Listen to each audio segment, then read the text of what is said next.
কিয়ামতের দিনটা বড্ড ভয়ঙ্কর, কেউ সুপারিশ করার সাহস পাবে না। আরে আমার অবস্থা কি আমি জানি না, আমি আবার কারোর জন্য সুপারিশ করবো? কথা বুঝেন নাই? আমার কি হবে আমি জানি, তা আমি আরেকজনের নিয়ে টেনশন করার সুযোগ কোথায়? ইয়া নাফসি ইয়া নাফসি, আল্লাহ আমারে বাঁচাও আমারে বাঁচাও আমারে বাঁচাও। কাঁদতে কাঁদতে মানুষ হয়রান হয়ে যাবে, এ নাকি আবার আরেকজনের বাঁচাবে। বিশ্বনবী বলেন, বিশ্বনবী একবার ছাগলের রান খাচ্ছিলেন, রান খেতে খেতে বিশ্বনবী বলেন, আনা সাইয়্যিদুন নাসি ইয়াউমাল কিয়ামা, আমি কিয়ামতের দিন সর্বশ্রেষ্ঠ হব, মানুষের মধ্যে সর্বশ্রেষ্ঠ সেরা আমি বিশ্বনবী। আলহামদুলিল্লাহ পড়েন।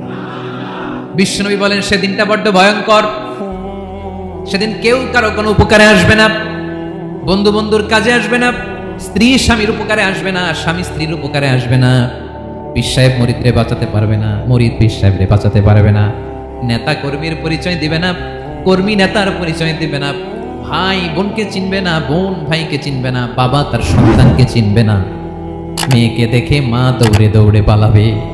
বড্ড ভয়ঙ্কর দিন। বিশ্বনবী বলবেন জমিনটা এখনকার মতো থাকবে না, পুরো জমিনটা সমান হয়ে যাবে, ফ্ল্যাট, এখন তো গোল, তখন ফ্ল্যাট, সবাই এক জমিনের উপরে দাঁড়াবে, সূর্যটা মাথার কাছে চলে আসবে, সূর্যের গরমে মানুষের মাথার মগজ গলে গলে কানের ছিদ্র নাকের ছিদ্র দিয়ে বেয়ে বেয়ে পড়বে। আহ, সবাই হয়রান পেরেশান ক্লান্ত শ্রান্ত। মানুষগুলো বলবে বাঁচার কোনো উপায় নাই। 50,000 বছর মানুষ এরকম দৌড়াবে, চিৎকার করবে, কাঁদবে, বাঁচার কোনো উপায় নাই। সবাই বলবে আহ, আল্লাহ যদি বিচারটা শুরু করতো, যা হবার হবে, আগে বিচার শুরু করো। বিচারই শুরু হয় না, বিচার শুরু হইতে 50,000 বছর। আল্লাহ, 50,000 বছর, 5,000, 15,000 না, 50,000 বছর এরকম যাবে। মানুষগুলো কাঁদতে কাঁদতে বলবে চলো আমরা আদম আলাইহিস সালামের কাছে যাই, যেন আল্লাহর যে সুপারিশ করে, আল্লাহ আপনি বিচার শুরু করেন। কিয়ামতের ময়দানে সবাই মিলে সাইয়েদনা আদম আলাইহিস সালামের কাছে যেয়ে বলবে ইয়া আবাল বাশার ইয়া আউয়ালাল আম্বিয়া, ও আদম নবী, আপনি দুনিয়ার বুকে প্রথম নবী, আল্লাহ নিজ হাতে আপনারে 60 হাত লম্বা করে বানিয়েছেন, আপনার সম্মানে ফেরেশতাদেরকে সেজদা দিতে বলেছেন, দুনিয়ার প্রথম নবী, প্রথম মানুষ আপনি, আপনি আল্লাহর যে সুপারিশ করেন যেন আল্লাহ বিচার শুরু করে। আদম আলাইহিস সালাম বলবেন আমি পারবো না, কারণ আল্লাহ আমাকে একটা নিষিদ্ধ গাছের কাছে যেতে নিষেধ করেছিল, আমি ভুল করে এই গাছের ফল খেয়েছি। নাফসি নাফসি, আজকে আমার কি হবে আমি জানি না, আমি বড় লজ্জিত। আমারে যদি আল্লাহ জিজ্ঞেস করে কেন খাইছিলাম, আমার কোনো উত্তর নাই, তোমারে বাঁচাবো কেমনে আমি? নবীরা থার করে কাঁপবে সেদিন। আদম আলাইহিস সালাম বলবেন আমি পারবো না, মাফ করো আমাকে, আমি পারবো না, ওই যে ভুল করে গন্ধম খেয়ে ফেলেছি, নিষিদ্ধ গাছের ফল খেয়ে ফেলেছে, আমি বড় লজ্জিত অনুতপ্ত, আমি পারবো না। আজকে আল্লাহ এত রাগান্বিত হয়েছে, আগে কখনো আল্লাহ এত রাগান্বিত হয় নাই, ভবিষ্যতে আল্লাহ কখনো এত রাগান্বিত হবে না, আমি পারবো না। এক কাজ করো, তোমরা নূহ আলাইহিস সালামের কাছে যাও। কোন নবী? লোকেরা এবার পাগলের মতো দৌড়াতে দৌড়াতে আল্লাহর নবী নূহ আলাইহিস সালামের কাছে যেয়ে বলবে ইয়া নবী আল্লাহ নূহ, আনতা আউয়ালুর রুসুলি ফিল আরদ, আপনি জমিনে প্রথম রাসূল। আদম আলাইহিস সালাম নবী ছিলেন, রাসূল ছিলেন না, এই দুনিয়ার বুকে প্রথম রাসূল ছিলেন আল্লাহর নবী নূহ আলাইহিস সালাম। সবাই বলবে ও নবী আল্লাহ নূহ, রাসূল আল্লাহ নূহ, আল্লাহ আপনাকে আবদান শাকুরা, শুকরগুজার বান্দা বলে কোরআনে বলেছে। কোরআনে নূহ আলাইহিস সালামের নামেও সূরা আছে না নাই? আপনি আল্লাহর প্রিয় বান্দা, প্রিয় রাসূল। দেখেন আমাদের কি দশা, ঘামতে ঘামতে শেষ, জমিনটা তামার জমিন, সূর্যটা মাথার কাছে, কি করবো আর পারি না, ঘামতে ঘামতে আর কত ঘামবো, কত দাঁড়িয়ে থাকবো। আল্লাহরে যে বলেন বিচার যেন শুরু করে। নূহ আলাইহিস সালাম বলবেন আমিও পারবো না, আমিও পারবো না, আমি আমার ছেলের জন্য এক কথা বলে ভুল করে ফেলছি।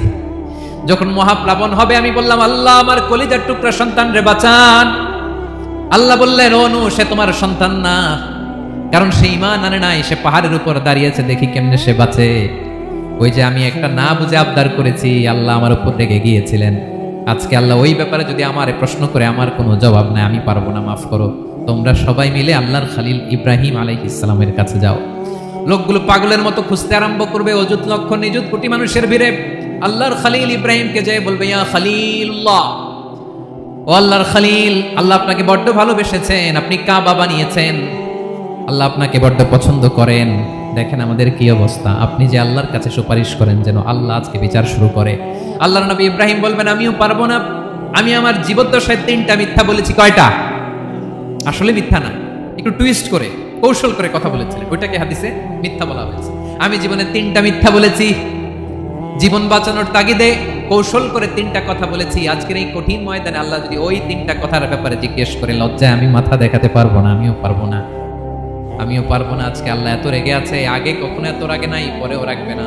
তোমরা সবাই মিলে বনি ইসরাইলের নবী মুসা আলাইহিস সালামের কাছে যাও।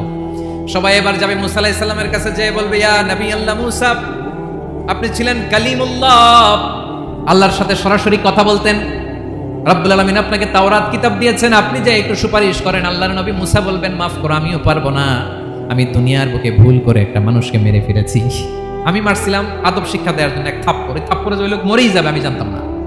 আজকে আল্লাহ যদি জিজ্ঞেস করে কেন মারলা, জবাব আছে? ওই লজ্জায় আমি অনুতপ্ত, আমি পারবো না, আমার এই কথা বলো না। আজকে আল্লাহ বড্ড রেগে আছে, আমি পারবো না। তোমরা আল্লাহর নবী সাল্লাল্লাহু আলাইহি সাল্লামের কাছে যাও। কিয়ামতের ময়দানে মানুষগুলো পাগল পাড়া হয়ে আল্লাহর নবী ঈসা আলাইহিস সালামের কাছে যাবে, যে বলবে, নবী ঈসা আপনি রূহুল্লাহ, বাবা ছাড়া আল্লাহ আপনাকে বানিয়েছেন, ইনজিল কিতাব দিয়েছেন, মৃত মানুষকে আপনি জীবিত করতে পারতেন। আজকের এই কঠিন বিপদের দিনে আপনি আমাদের সাহায্য করেন। আল্লাহর কাছে যে বলেন যেন বিচার শুরু করে।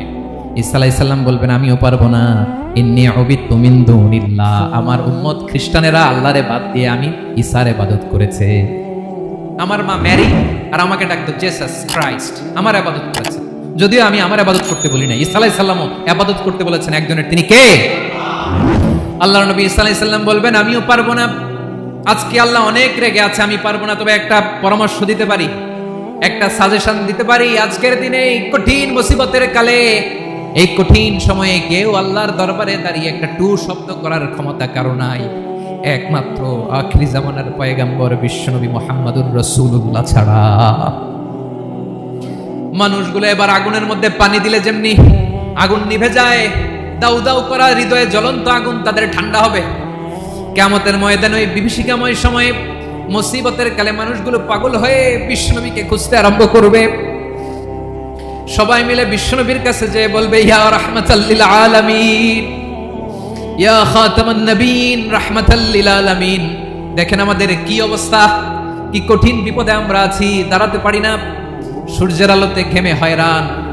আজকে কেউ সুপারিশ করতে পারবে না। সব নবীরা অপারগতা স্বীকার করেছে, তারা বলেছে আপনি ছাড়া কেউ নাকি আল্লাহর সামনে দাঁড়াতে পারবেন না, আপনি একটু সুপারিশ করেন। বিশ্বনবী বলবেন, আসো আসো, আজকের দিনে আমি ছাড়া আল্লাহর সামনে কেউ দাঁড়াতে পারবে না। বিশ্বনবী মাকামে মাহমুদে যে আল্লাহু আকবার বলে সিজদায় লুটিয়ে পড়বেন। আল্লাহ রাব্বুল আলামিন বিশ্বনবীকে এমন কিছু চমৎকার শব্দ শেখাবেন, ওই শব্দগুলো দিয়ে আল্লাহর প্রশংসা করে বিশ্বনবী কাঁদতে আরম্ভ করবেন। বিশ্বনবী এমন ভাবে অজর দ্বারায় সিজদায় লুটিয়ে পড়ে কাঁদবেন, রব্বুল আলামিনের রহমতের দরিয়ায় জোশ লেগে যাবে। রব্বুল আলামিন এই দৃশ্য থেকে সহ্য করতে পারবেন না। রব্বুল আলামিন বলবেন, ইয়া মুহাম্মদ ইরফা রাসাক, ও নবী আপনি মাথা তোলেন, মাথা তোলেন, আপনার কান্না আমি সহ্য করতে পারি না। নবী আপনি মাথা তোলেন, সাল তুতা, আজকে আপনি যা চাবেন তাই দেব। নবী আপনি সিজদা থেকে মাথা তুলেন, সাল তুতা, যা চাবেন তাই দেব। ওয়াশফা তুশাফা, যার জন্য সুপারিশ করবেন তার সুপারিশ কবুল করে নেব। বিশ্বনবী এবার মাথা তুলবেন। যে বিভীষিকাময় সময়ে প্রত্যেক নবী বলেছেন আমি পারবো না, প্রত্যেক নবী বলেছেন নফসি নফসি, আমার কি হবে আমি জানি না, আল্লাহ আমারে বাঁচাও। প্রতিটি নবী বলবেন নফসি নফসি, আল্লাহ তুমি আমারে বাঁচাও, আমারে বাঁচাও। বিশ্বনবী মাথা তুলবেন, তুলে বলবেন রব্বি হাবলি উম্মতি, আল্লাহ তুমি আমার গুনাহগার উম্মতকে বাঁচাও। এই দুনিয়ার বুকে রব্বুল আলামিন সব নবীকে একটা করে দাওয়া মুস্তাজাবা দিয়েছেন, মানে যে দোয়া করলে কবুল হয়ে যায় সাথে সাথেই। দাও বিহা, দুনিয়ার সব নবীরা ওই দোয়াটা দুনিয়ায় করে ফেলেছে। সব নবীকে আল্লাহ একটা করে দোয়া দিয়েছেন, নবী দোয়া করলেই কবুল, সব নবীরা ওই দোয়া করে ফেলেছে দুনিয়াতে। বিশ্বনবী বলেন আমি করি নাই। ওয়া ইন্নী আখতাবিউ দাওয়াতি শাফাআতান লি উম্মতি ইয়াউমাল কিয়ামাহ, আমার ওই স্পেশাল দোয়াটা আমি দুনিয়ার বুকে কঠিন বিপদে পড়েও কোনোদিন করি নাই। আমি আমার স্পেশাল দোয়াটা কিয়ামতের দিন আমার গুনাহগার উম্মতকে সুপারিশের জন্য রেখে দিয়েছি। আল্লাহ বলবেন নবী ইরফা রাসাক, মাথা তোলেন, আর কাটবেন না। বিশ্বনবী মাথা তুলবেন, আল্লাহ বলবেন সাল তুতা, আপনি যা চাবেন তাই দেব। ওয়াশফা তুশাফা, সুপারিশ করেন, সুপারিশ কবুল করব। বিশ্বনবী বলবেন আল্লাহ ওই স্পেশাল দোয়াটা দুনিয়াতে করি নাই, আজকে আমি তোমার দরবারে দাঁড়িয়ে কিয়ামতের দিন ওই দোয়াটা করছি। আল্লাহ আমার যে উম্মতের হৃদয়ে যাররা পরিমাণ ঈমান আছে, আমার একটা উম্মতকেও তুমি জাহান্নামে ঢোকাতে পারবা না। বিশ্বনবী পাগলের মতো একবার হাউজে কাউসারে যাবেন, একবার সিরাতে যাবেন, একবার পুলসিরাতের দিকে, একবার হাউজে কাউসারের দিকে পাগলের মতো দৌড়াতে থাকবেন, তার কোনো গুনাহগার উম্মত যাতে জাহান্নামে ঢুকে না যায়। সেদিন কেউ সুপারিশ করতে পারবে না, বিশ্বনবী ছাড়া। এজন্য 5 নম্বর আল্লাহ বললেন, মান যাল্লাযী ইয়াশফাউ ইনদাহু ইল্লা বিইযনিহি। কার সাহস আছে, কার এত বড় বুকের পাটা কিয়ামতের কঠিন দিন আল্লাহর সামনে দাঁড়িয়ে সুপারিশ করবে? কার ক্ষমতা নেই, কারো ক্ষমতা নাই। বিশ্বনবী সেদিন সিজদায় পড়ে উম্মতের জন্য কাঁদবেন, সবাই কাঁদবে, নফসি নফসি, আল্লাহ আমারে বাঁচাও, আল্লাহ আমারে বাঁচাও। বিশ্বনবী বলবেন, উম্মতি উম্মতি। বিশ্বনবী আমার জন্য কাঁদবেন, আপনার জন্য কাঁদবেন, আমাদের জন্য সেদিন কেঁদে কেঁদে জাহান্নামের দরজায় দাঁড়িয়ে আমাদেরকে টেনে টেনে জান্নাতে ঢুকাবেন। এজন্য এই বিশ্বনবীর ভালোবাসা যেন আমাদের হৃদয়ে ভরপুর থাকে। আমার ভাইয়েরা, প্রতি শুক্রবার বিশ্বনবীর উপরে বেশি বেশি যেন আমরা দুরূদ পড়ি। আমরা যখন বিশ্বনবীর সালাম দেই, দুরূদ পড়ি, একদল স্পেশাল ফেরেশতা আছে যারা বিশ্বনবীর দুরূদটা নিয়ে সরাসরি বিশ্বনবীর রওজায় যায়, যে বলে অমুকের বেটা অমুক আপনারে সালাম দিয়েছে। বিশ্বনবী নিজ কবরের থেকে নিজেই সালামের উত্তর দেয়। বিশ্বনবীর ভালোবাসা যেন আমাদের হৃদয়ে থাকে, বিশ্বনবীর সুন্নাহ দিয়ে যেন আমাদের জীবনটাকে সাজাই। পারা যাবে ইনশাআল্লাহ। বিশ্বনবীর ভালোবাসা ছাড়া কেউ জান্নাতে ঢুকতে পারবে? বিশ্বনবীর পক্ষে আমরা বলবো, বিশ্বনবীর পক্ষে আমরা লিখবো, বিশ্বনবীর জন্য আমরা আমাদের কলিজার রক্ত বিলিয়ে দিব, ঠিক কিনা বলেন? সেদিন বিশ্বনবী ছাড়া কেউ সুপারিশ করতে পারবে না। 5 নম্বর আল্লাহ বললেন, মান যাল্লাযী ইয়াশফাউ ইনদাহু ইল্লা বিইযনিহি। কে আছে সুপারিশ করবে আল্লাহর সামনে? আর আপনি আপনার বাবার দরবারে যে সিজদা দেন, হ্যাঁ? ইব্রাহিম আলাইহিস সালাম থারথার করে কাঁপবে আর বলবে, নফসি নফসি, আল্লাহ আমারে বাঁচাও। মুসা আলাইহিস সালাম থারথার করে কাঁপবে, আল্লাহ নফসি নফসি, আমারে বাঁচাও। আর আপনি পীরের দরবারে যে সিজদা দেন, কোথায় আছেন আপনি? খবরদার, কেউ বাঁচাতে পারবে না। যাকে ইল্লা আল্লাহ যাকে অনুমতি দেন, বিশ্বনবীকে দিবেন, নবীদেরকে দিবেন, এরপরে আল্লাহ তার স্পেশাল ওয়ালিদেরকে, মুত্তাকিনদেরকে, শহীদদেরকে, সিলেক্টেড বান্দাদেরকে দিবেন। কিন্তু কাকে দিবেন, কার জন্য দিবেন, দুনিয়ার কেউ জানে না একজন ছাড়া। তিনি কে? আল্লাহর ওয়ালিদেরকে, নেককার লোকদেরকে আল্লাহ সুপারিশের অনুমতি দিবেন। কিন্তু আপনি যারে মানেন, যার পায়ে সিজদায় লুটিয়ে পড়ে থাকেন, তারে যে আল্লাহ দিবেন, এটার কোনো গ্যারান্টি আছে? কথা বলেন। এজন্য জপতে হবে একজনের নাম, আওয়াজ করে বলুন, তিনি কে? আয়াতুল কুরসির 5 নাম্বার কথা হচ্ছে, সেদিন কেউ কারো উপকারে আসবে না, সুপারিশ করার সুযোগ পাবে না, আল্লাহ যাকে অনুমতি দেয় তিনি ছাড়া। কয়টা গেল? 6 নম্বর আল্লাহ বললেন, ইয়ালামু মা বাইনা আইদিহিম ওয়া মা খালফাহুম। তোমাদের সামনে, তোমাদের পেছনে যখন যেটাই ঘটুক না, জানে কে? আওয়াজ করে বলুন, কেউ যেটা জানে না, জানে কে? কেউ যেটা দেখে না, দেখে কে? কেউ যেটা শোনে না, শোনে কে? ইয়ালামু মা বাইনা আইদিহিম ওয়া মা, দৃষ্টিগোচর, দৃষ্টির বাইরে যা ঘটে কে জানে? তবে ঘরের ভিতরে ঢুকে জানালা বন্ধ করে লাইট অফ করে যদি আমরা কিছু করি, ওইটা আর আল্লাহ জানে। হ্যাঁ, জানে? ওইটাও জানে। যত কালো পর্দা লাগায়া লাইট বন্ধ করে একা একা পাপ করেন, দেখে কে? এজন্য অন্ধকারে পাপ করলেও সেখানে আল্লাহর দৃষ্টি আছে না নাই? আলিমুল গায়বি ওয়াশ শাহাদা, দৃশ্য অদৃশ্য সব জানেন, সব। আল্লাহ বলেন, ওয়া আসিররু কাওলাকুম আও ইজহারু বিহি ইন্নাহু আলিমুম বিযাতিস সুদূর। প্রকাশ্যে করো কিংবা গোপনে করো, সব জানেন। এমনকি অন্তরে অন্তরে কি ভাবো তাও জানেন। মুখে গালি দেন নাই, মনে মনে গালি দিচ্ছেন, ওটা তো আল্লাহ জানেন। হ্যাঁ, অন্তরে যা আছে ওইটাও। ইয়ালামু খাইনাতাল আয়ুন ওয়া মা তুখফিস সুদূর। চোখ দিয়ে, অনেকে দেখবেন চোখ দিয়ে চোখ মারে, ওইটাও আল্লাহ দেখেন। বিচার করতেছে, বিচারককে ঘুষটুস দিয়ে আপনি চোখ মারলেন, যে এইভাবে না ওইভাবে কর, এটা তো আল্লাহ দেখে, দেখে নাই? হ্যাঁ, খাইনাতাল আয়ুন, চোখের খেয়ানত দেখে। ওয়া মা তুখফিস সুদূর, অন্তরে যেটা লুকায় রাখো এটাও তিনি দেখেন। এজন্য আল্লাহ বলেন 6 নম্বর কথা হচ্ছে, ইয়ালামু মা বাইনা আইদিহিম ওয়া মা খালফাহুম। সামনে পেছনে যা ঘটে সব জানে কে? কথা ক্লিয়ার? 7 নম্বরে আল্লাহ বললেন, ওয়ালা ইউহিতুনা বিশাইইম মিন ইলমিহি ইল্লা বিমা শা। কেউ তার জ্ঞানকে পরিব্যাপ্ত করতে পারে না, পরিবেষ্টন করতে পারে না। তার জ্ঞানে কি আছে কেউ জানতে পারে না, ততটুকু ছাড়া যতটুকু তিনি জানেন। সুবহানাল্লাহ। নবীরা কি সব জানেন? বিষ্ণু ইসা ইসলাম সব জানতেন না। আল্লাহ তাআলা নবীদেরকে যতটুকু জানান ততটুকুই নবীরা বলে, ঠিক কি না? ওয়া মা ইয়ানতিকু আনিল হাওয়া ইন হুয়া ইল্লা ওয়াহয়ুন ইউহা। আল্লাহ যতটুকু জানায় নবীরা ততটুকু বলতে পারে, এর বাইরে বলতে পারে না। আল্লাহ যতটুকু জানায় ততটুকু। আমাদের জ্ঞান যা আছে দিছে কে?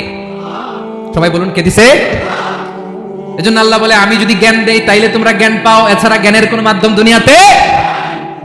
আর আমাদের জ্ঞান একেবারে কম, এই জ্ঞান নিয়ে আমরা বড়াই, কত বড়াই করি, জ্ঞানের কত বড়াই, গর্ব অহংকার, কত গরম আছে না নাই? কি জ্ঞান আছে আপনার? কি জানেন বলেন? ভবিষ্যৎ জানেন? কালকে কি হবে জানেন? তো কি জানেন আপনি? কালকে কি হবে এটাই তো জানি না, এখন কি হবে তাই জানি না, পিছনে কি করছিলাম এটা মনে রাখতে পারি না। আজ থেকে 1 মাস আগে এই বিকেলে আপনি কি করতেছিলেন মনে আছে? এত দূরে যাওয়া লাগবে না। আজ থেকে 1 সপ্তাহ আগে রাত্রে বেলায় কি খাইছিলেন মনে আছে? আজ থেকে 5 দিন আগে কোন জামাটা পড়ছিলাম মনে আছে? তো কি জানেন আপনি? কিছুই না। আমাদের জ্ঞানকে আল্লাহ বলেছেন কলিল। কি বলেছেন? এজন্য রব্বুল আলামিন বলেন তোমাদের জ্ঞান হলো কলিল। ওমা উতিতুম মিনাল ইলমি ইল্লা কলিলা। একেবারে যত সামান্য জ্ঞান আমি আল্লাহ তোমাদেরকে দিয়েছি, আসল জ্ঞান ভান্ডার একমাত্র আমি আল্লাহর কাছে। তাহলে আমাদের জ্ঞানকে আল্লাহ কি বলেছেন? কলিল। একটু বলুন কি বলেছেন? কলিল মানে কি? একটা মহাসাগরের মধ্যে, খেয়াল করে শুনেন বুঝবেন, একটা মহাসাগরের মধ্যে একটা চড়ুই পাখি যে যদি একটু পানি খায়, পানি খাওয়ার পরে ওই চড়ুই পাখির ঠোঁটে যে একটু পানি লেগে থাকে ওইটারে বলে কলিল। আল্লাহ বলে মহাসাগর থেকে পানি খাওয়ার কারণে চড়ুই পাখির ঠোঁটে যে একটু পানি লেগে আছে, এই পানিটা হচ্ছে তোমরা পৃথিবীতে যারা আছো সবার জ্ঞান, সবাই মিলে এতটুকু জ্ঞান, আর পুরো মহাসাগরের পানি হচ্ছে আমি আল্লাহর জ্ঞান। তাহলে আপনার জ্ঞান তো অনেক বেশি। এজন্য জ্ঞানের বড়াই করা যাবে না। আল্লাহ বলেন ওয়ালা ইউহিতুনা বিশাইইন মিন ইলমিহি ইল্লা বিমা শা। আল্লাহ যতটুকু জানেন ততটুকুই আমরা জানি, তিনি যে কত জানেন আমাদের কোনো ধারণা নাই। ঠিক কিনা বলেন? 8 নম্বরে আল্লাহ বলেন ওয়াসিআ কুরসিয়ুহুস সামাওয়াতি ওয়াল আরদা। তার কুরসি আকাশ জমিন বিস্তৃত। আকাশ এবং জমিনকে পরিব্যাপ্ত করে রেখেছে তার কুরসি, তার ক্ষমতা, তার কর্তৃত্ব। কুরসির 2টা তাফসীর। এক তাফসীর হলো কুরসি মানে ক্ষমতা, তার ক্ষমতা, কর্তৃত্ব, আকাশ জমিন বিস্তৃত। কুরসির আরেকটা ব্যাখ্যা হচ্ছে সরাসরি কুরসি, যেখানে আল্লাহ পা রাখে। কি রাখে? তার মানে হুজুর আল্লাহর পা আছে? আছে। কেমন আমরা জানি না, আমাদের পায়ের মতো না। সুবহানাল্লাহ পড়েন। তো তাইলে আল্লাহ কার মতো? আল্লাহ আল্লাহর মতো। সুবহানাল্লাহ পড়েন। লাইসা কামিসলিহি শাই, কোনো কিছু তার মতো নয়। তো তিনি কার মতো? তিনি তার মতো। ওয়ালাম ইয়াকুল্লাহু কুফুয়ান আহাদ। ওয়াসিআ কুরসিয়ুহুস সামাওয়াতি ওয়াল আরদ। তার কুরসিটা আকাশ জমিন বিস্তৃত। এটা ঊর্ধ্ব জগতের কথা। অথবা হাতে বাইরা কোন জগৎ? ঊর্ধ্ব জগৎ শুরু হয় এই যে এখান থেকে, মাথার উপর থেকে ঊর্ধ্ব জগতের শুরু। ঠিক কিনা? এই যে শূন্যে যা দেখেন এটা প্রথম আকাশের মহাশূন্য। আল্লাহ বলেন ওয়ালা কাদ যায়্যানাস সামাআদ দুনিয়া বিজিনাতিল কাওয়াকিব। প্রথম আকাশের মহাশূন্যকে আমি তারা গ্রহ দিয়ে সুশোভিত করেছি। আমাদের পৃথিবীর চাইতে অনেক বড় গ্রহ আছে, যেমন সূর্য পৃথিবীর চেয়ে 13 লক্ষ গুণ বড়। কয় গুণ? 13 গুণ, 1300 গুণ, 13,000 গুণ। কত গুণ? আরো জোরে কত গুণ? চিন্তা করছেন পৃথিবীটা কত বড়, আর সূর্য নাকি পৃথিবীর চেয়ে? তার মানে সূর্যই কি সবচেয়ে বড়? না, সূর্যের চেয়ে কোটি কোটি গুণ বড় তারা আছে। এরকম কোটি কোটি তারা নিয়ে আমাদের গ্যালাক্সি মিল্কি ওয়ে। এরকম কোটি কোটি গ্যালাক্সি আছে প্রথম আকাশের মহাশূন্যের মধ্যে। এরপরে দ্বিতীয় আকাশ। এই দ্বিতীয় আকাশটা প্রথম আকাশের তুলনায় কত বড়? বিশ্বনবী বলেন তোমার হাতের আংটি যদি মরুভূমির মাঝখানে ফেলে দাও, পুরো মরুভূমির তুলনায় তোমার হাতের আংটি যত ছোট, দ্বিতীয় আসমানের তুলনায় প্রথম আসমানটা ঠিক তত ছোট।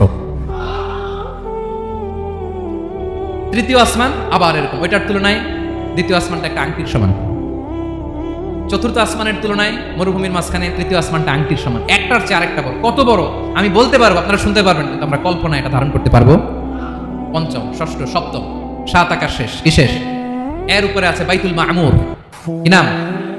এটা ফেরেশতাদের মসজিদ, ফেরেশতাদের কিবলা, ফেরেশতাদের কাবা। আমরা যেমন মক্কায় কাবা, ফেরেশতাদের কাবা, কিবলার নাম হচ্ছে আল বাইতুল মামুর। 7 আসমানের উপরে। এটা কত বড় শুনেন। প্রতিদিন বিশ্বনবী বলেন প্রতিদিন এই আল বাইতুল মামুর ফেরেশতাদের মসজিদে 70,000 ফেরেশতা ইবাদতের জন্য চান্স পায়। প্রতিদিন কয় হাজার? একবার ঢুকে যে বের হয়ে যায় কিয়ামতের আগে দ্বিতীয়বার আর তারা চান্স পাবে না। আল বাইতুল মামুর ওইটা শেষ। এরপরে সিদরাতুল মুনতাহা। কি নাম? সীমান্ত বৃক্ষ। ওইটা আরো বড়, একটা বিশাল বড় বড়ই গাছ আল্লাহ বানাইছে। ওয়া ইলাইহি ইয়ানতাহি ইলমুল মালাইকা। ফেরেশতাদের জ্ঞান সীমানা ওইখানেই শেষ। এর উপরে কি হয় ফেরেশতারা আর জানে না। ফেরেশতাদের ক্ষমতা এখানে শেষ।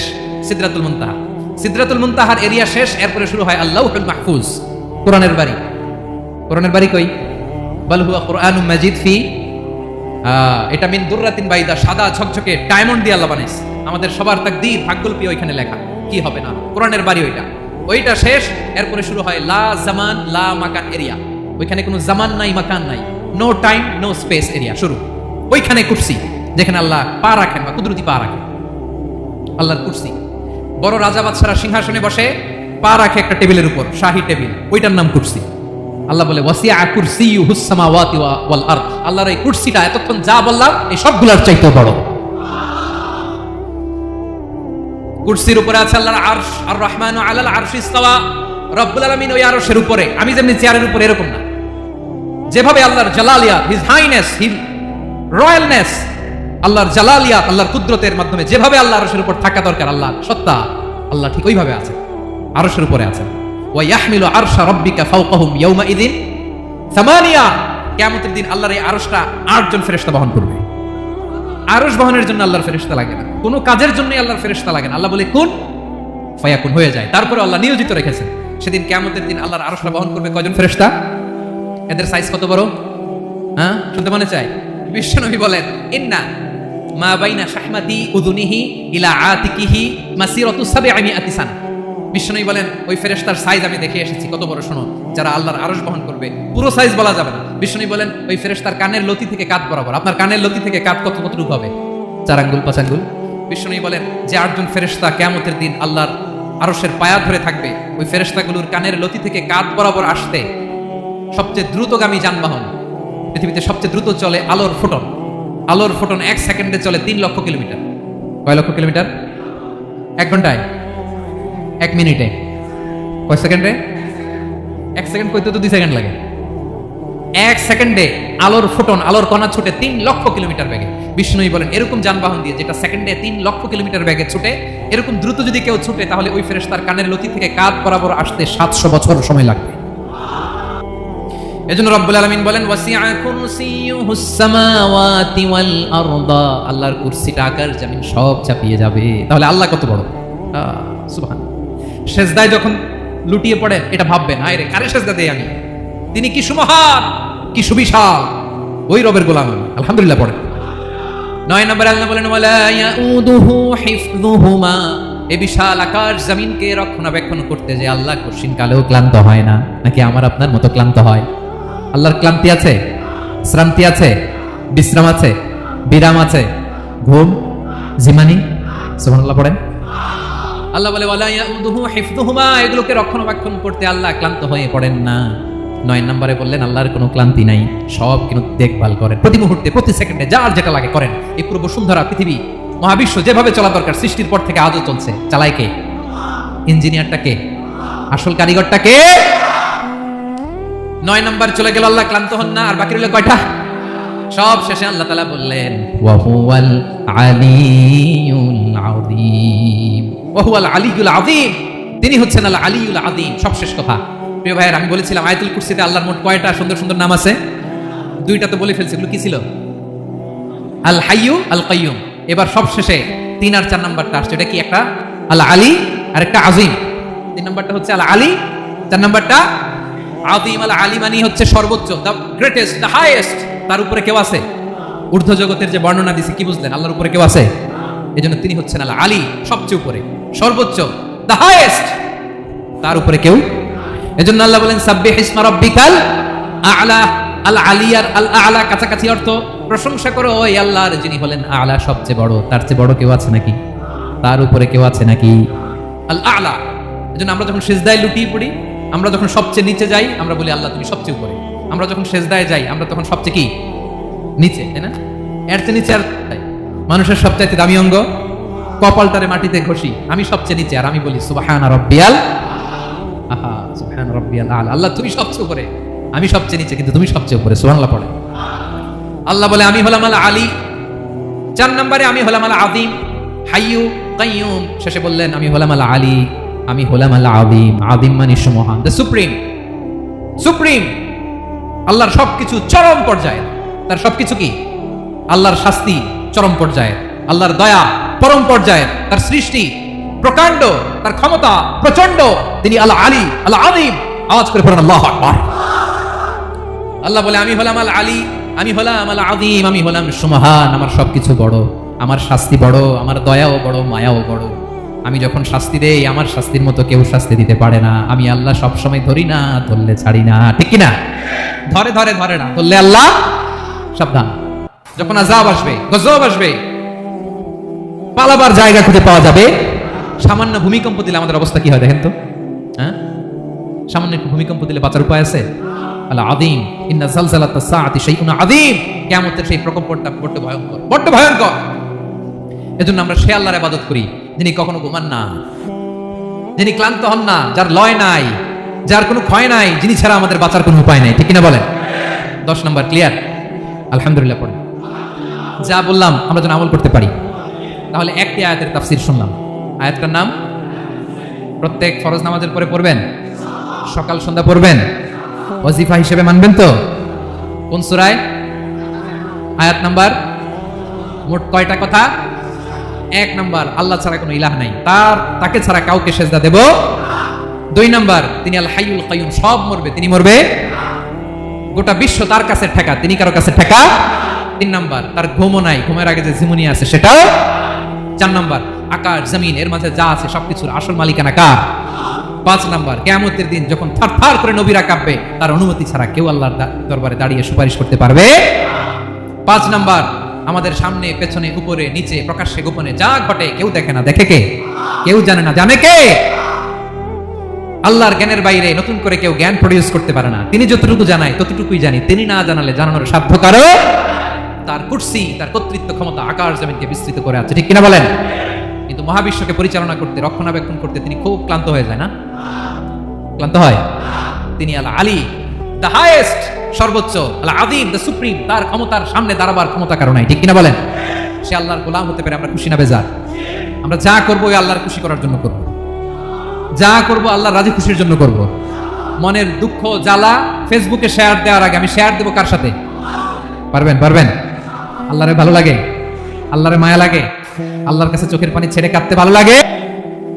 আল্লাহর কাছে বলেন, ইদা সাআলতা ফাসআলিল্লাহ, বিষ্ণু বললেন যখন চাইবে আল্লাহর কাছে চাইবে। ওয়া ইদা ইসতাআনতা ফাসতাঈন বিল্লাহ, সাহায্য করার মালিক একজন, তিনি কে? আল্লাহ তাআলা আমাদের সবাইকে কথাগুলো বুঝার আমল করার তৌফিক দান করুন।